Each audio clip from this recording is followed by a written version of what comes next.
Hey everybody, it's Master Gallengeist here, bringing you my review for the latest episode of Agents of S.H.I.E.L.D. A Life Spent. And this was a good episode. It did a good job of showing kind of where we're going at the moment. It picked up the pace a lot. I mean, not so much that we completely went off into the rails, but I thought that we'd see the more inner workings of the lighthouse a little bit more before we were getting to the agents actually doing agent things to get out of their situation and try and improve it. So we start off and we're with Simmons and she's watching Cassius doing this kind of stuff. He's talking about how his clothes have the latest fashion from the Capitol and everything, and not wanting to let their guest wait any longer. But, of course, it's not who they want. Lady Basha sends her regrets from not coming in, even though they've got Earth delicacies and martinis, which I find kind of funny that the world's been cracked and people believe that Sharknadoes were real and martinis have survived. Now, granted, it's not a biggest thing, but it's just those little things that you really wouldn't notice making it through an apocalyptic event. It's just really kind of cool. But of course, Lady Basha says she's looking forward to this ceremony and she's got high expectations. And then of course, this other dude who he calls Ty comes in and says that he better have good news. But of course, we're then seeing it from Simmons' perspective, and Cassius looks pissed off and starts breaking things and everything. And then, of course, Sinara goes up, talks to him, and addresses Simmons and says that they have a problem, and for her sake, she better be able to fix it. So then we get to Grill, and he's pretty much getting everybody into the groove. We see Coulson, Yo-Yo, and Mac kind of doing their stuff. Coulson's poring over the book to see kind of what Virgil was using it for.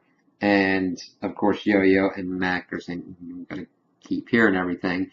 But Yo-Yo gets zapped by Zev, the lieutenant of Grill, for not moving fast enough. And she's pissed off and like, I'm fast enough for you.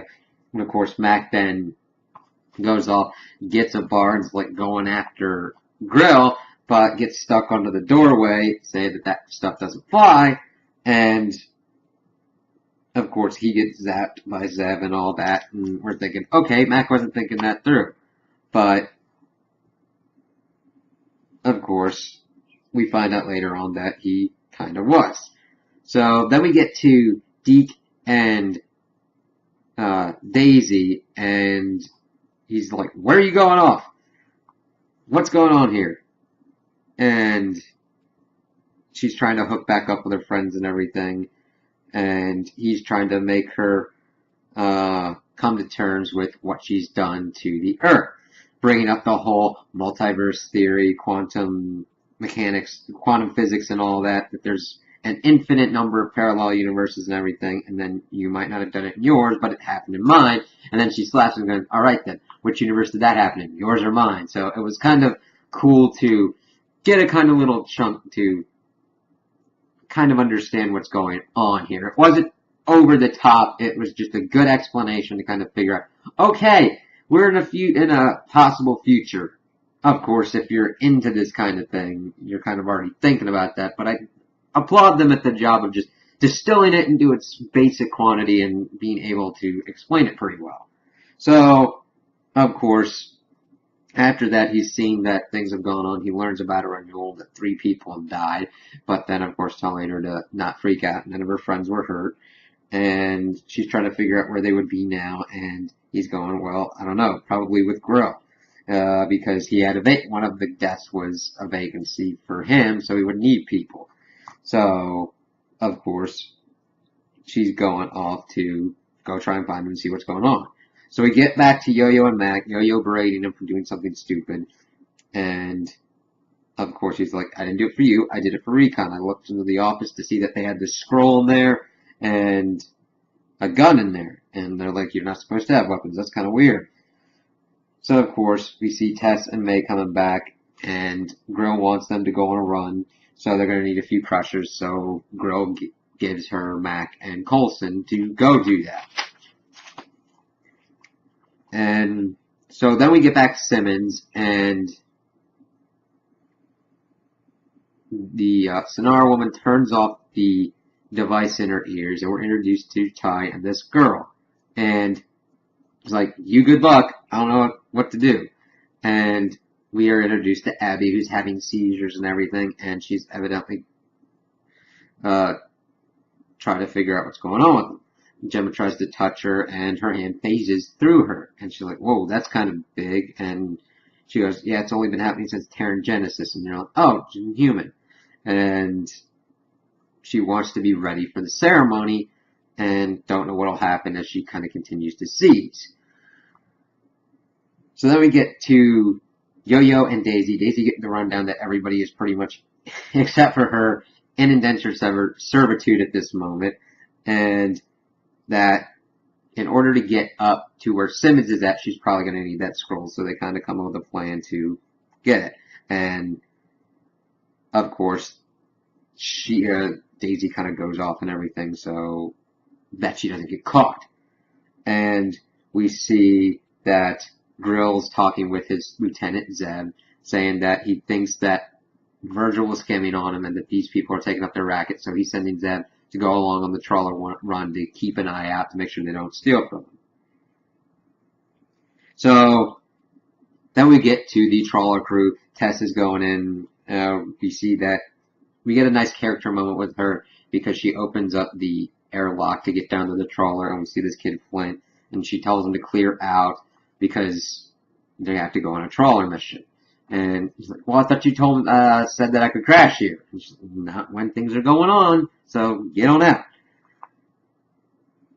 So they're trying to figure out what's going on. We're trying to do recon with all this. This one number keeps popping up, 616, which was a cool reference because this object that they would go near was labeled 616, of course, reference to the main universe in the comics. And they're going, listen, we got to be careful here. And she's going, I don't have time for a side mission. Coulson's going, this is the mission. She's trying to lay down some ground rules, but that's when Zev shows up and goes, yeah, I mean, why you all went quiet, that's why I'm going on this run with you. So that, of course, adds a kink to their plan. We then shift back over to Simmons and trying to figure out everything that's going on with, like, Terran Genesis, how it's 18-year-olds that go through it.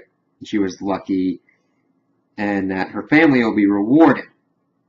And she wants to get control of this, but she doesn't know how. And she doesn't want anything bad to happen to her family. And that Ty's been trying to help her, even though Simmons is going, well, has he been hurting you? And she's like, no, he's been trying to help me. And they've forcibly put an inhibitor in her neck. And Simmons is going, whoa, that's kind of weird. Okay. I don't know if that's going to help you that much. But Abby is looking forward to it because she can go off planet, she can travel the galaxy as an ambassador, and yeah, do that. And Simmons is trying to get a handle on what her powers are. She goes, well, sometimes I feel light, just so light I can pass through stuff. Then I feel as solid as lead, so Gemma is able to put it together that she can control her molecular density. And she goes, well, yeah, that'd be cool, but I can't control that. I tense up, and it doesn't work. And Simmons goes, you know what? I've known a lot of Inhumans, and we can do this. We can get through this. So she's pretty much trying to Yoda Abby to help her understand her powers. Then we get back to Coulson and company going through the trawler and all of that.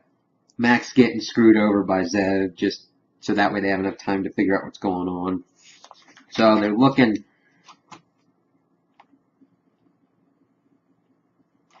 So we get a little time between Coulson and May, and they're trying to figure out what to do. And May just brings up the point that she'd been in the framework for a long time. She just wants to go home and sleep in her own bed. And that might seem like a kind of trivial line, but everything that they've gone through, they have just been constantly going through things and they haven't really been home. And that's a big kind of admission and a big thing to really kind of think about, that hopefully they should be able to get home.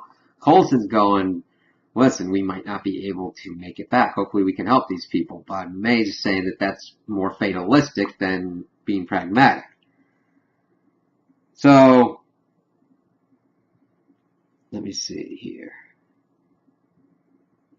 We get to seeing what Yo-Yo's whole plan was. We get the grill. He's looking at the people. His stuff's buzzing on his tablet. He's trying to see who's going on and who needs to get buzzed.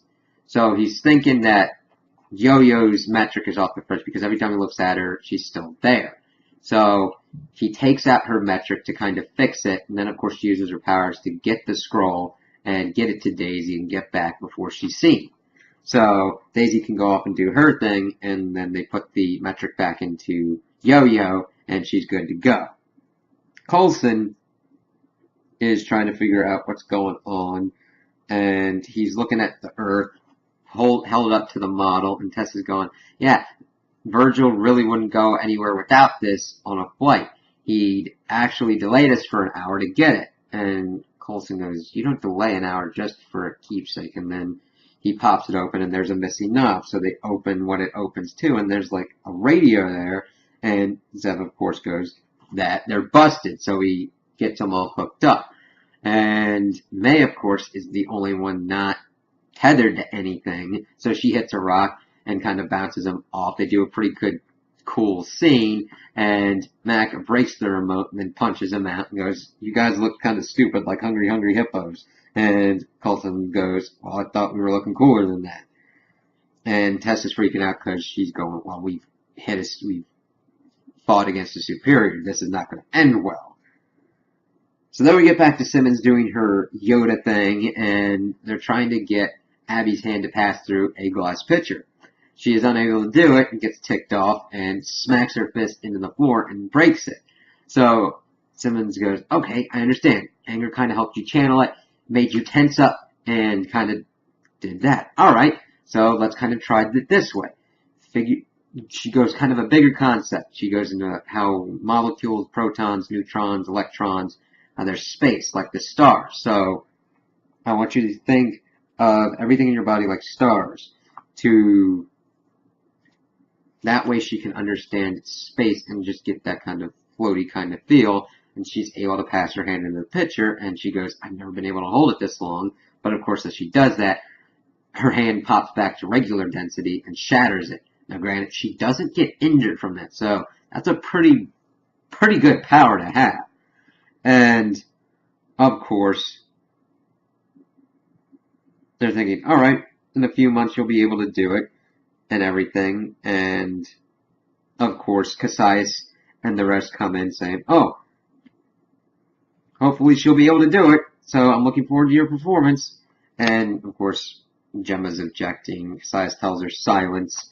And then he goes to talk to Sonara. And were you just setting her up to fail because I thought she was pretty, or you thought that she would succeed to see me happy? And looking at Gemma saying, like, what do you think that she has different that would have made her succeed? And Sonara just says the word compassion with like the most disgusted look on her face for the word compassion, and just giving you more insight into how the Kree deal with people, seeing like compassion as a weakness to be avoided. So we get back to Daisy, and she's got the scroll, and Deke's trying to talk her out of this. She's essentially trying to storm the castle in his words, but he's saying, listen, just hold up. I can get you an invitation up there, make it all great. Otherwise, you're going to go up there and pretty much bring ruin down upon our heads. You destroyer of worlds kind of thing. And she goes, don't call me that, as she quakes them away from her, and she goes up in the elevator. So Coulson is able to get in with the radio, and they're hearing something, but it's not quite clear. they figure out that it's not really coming from 616, but it's bouncing off from an origin point, and they figure out that it's the surface of Earth. And Tess goes, that's impossible. Nothing's alive there. So they're trying to figure that out. We get to Cassius finally greeting Lady Basha, and they have that kind of polite antagonism going. Her kind of berating him, like, oh, you're living on this rock and everything. And, oh, he's going, yeah, I've done very well. I'm able to do very well with what I've been given. So they go off to kind of see the fruits of her labor, and they go to this kind of arena. And he goes, I hope you're enjoying tonight's exhibition. And evidently Abby is going to be used to fight this burly dude. And Gemma's trying to object, but of course Synara fondles her death balls, and Lady Basha is just kind of confused, saying, I thought you were going to give me a warrior. And of course Cassius is going that Inhumans looks can be deceiving. But she goes, well, the dude that I brought, well, not a champion really, has 13 kills and 7 systems. And advances on Abby and just really starts beating the crap out of her. Like, it's not even a fair fight. This dude's a killer, and this is a child, a girl, who has no fighting skills whatsoever. She hasn't been trained to this, and has just been thrown to a wolf to be eaten.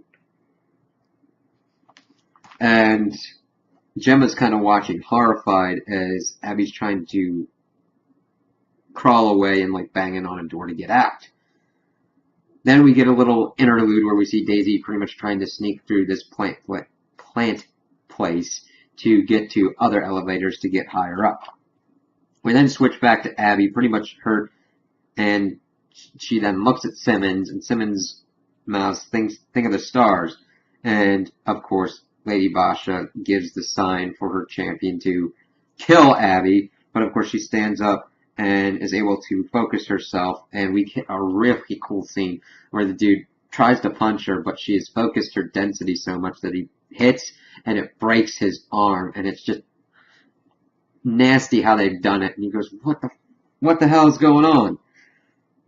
And of course Cassius is pretty happy about this, and he tries to go at her again, but she pushes her hand through him light, and then it comes out bloody and everything, ripping a hole through him and killing him. So everybody's going, whoa, okay.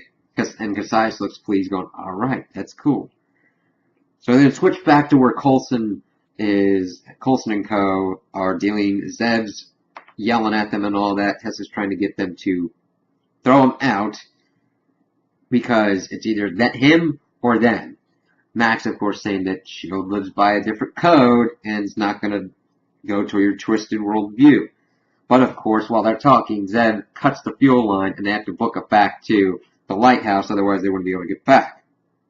So, we get back to where Simmons is. We find out that this was all to sell Abby to Lady Basha. We see the exchange of money and the control rod for the inhibitor. Lady Basha then takes Abby away, and Simmons is kind of pissed off about it. But, of course, Synara then goes, and she's just kind of crazy. And Cassius is going, no, it's alright. Gemma's demonstrated her worth, and she's pissed off when you sold her. And, yeah, if it wasn't for you, she wouldn't have fetched such a high price. So, Cassius is definitely a very expert manipulator, and really understands how to use people to his best advantage. He was playing on Simmons' compassion to help this girl achieve her potential, thereby getting the best price.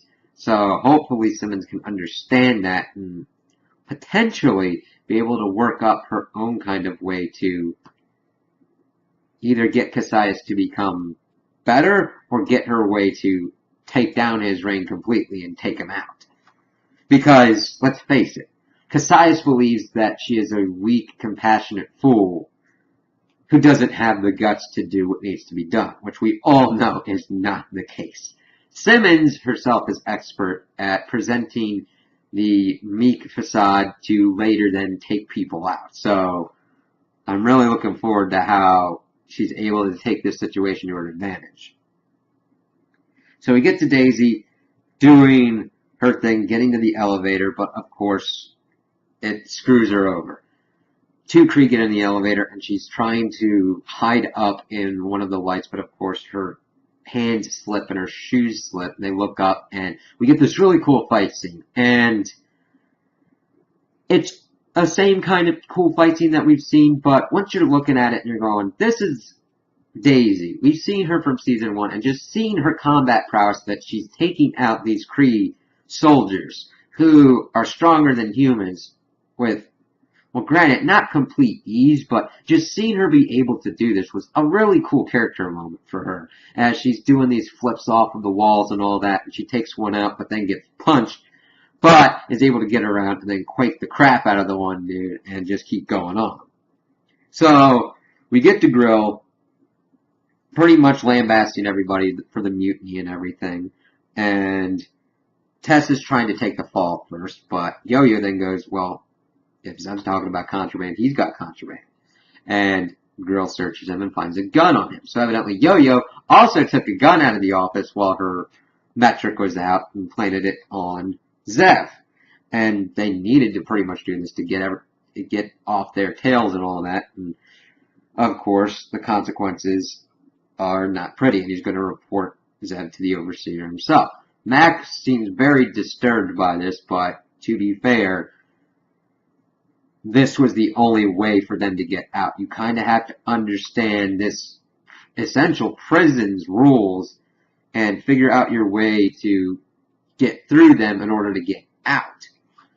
So, of course, he's going, let this be a lesson that no one is above the rules. We then get to Daisy. She quaked this. We see the ceiling come down, and she quaked it down and was trying to walk through, but of course, as she does, glass closes down in front of her and behind her, and gas starts filling in. Cassius comes in, being like, well, this is a surprise.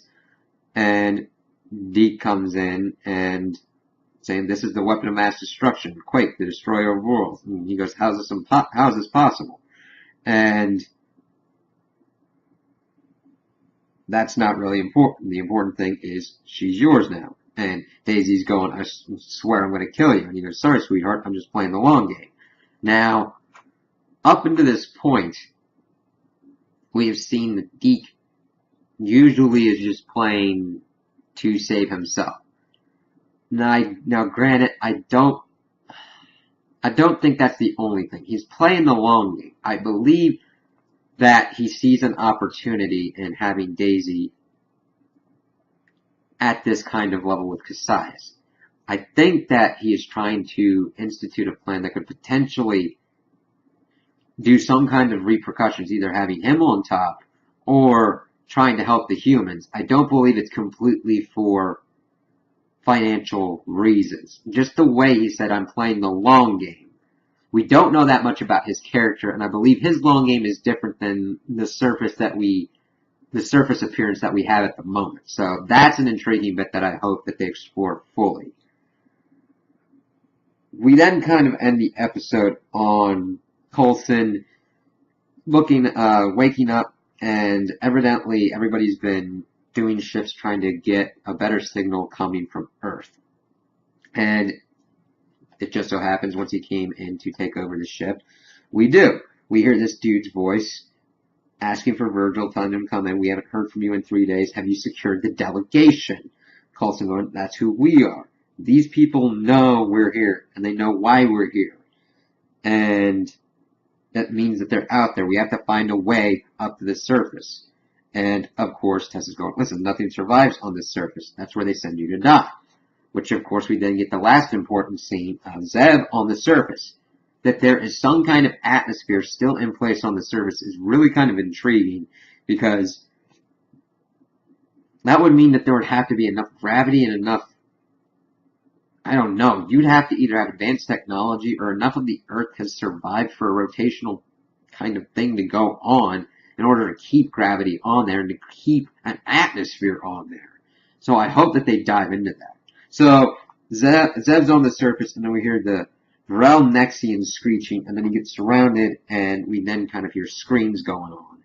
And that opens up some intriguing possibilities because the perfect place for people to hide is where they think that it would be the most dangerous. So they have to have capabilities to defend against these roaches because it seems that there are quite a few of them on the surface. And I'm really liking how they're kind of mashing the story, well, not mashing the storylines. They're weaving the storylines together. So evidently, I think that Daisy and Simmons will kind of get together. It looks like Coulson and his group are going to link up with potentially Virgil's people, and we'll have to see how that works out and how we're able to get everybody back to our Earth.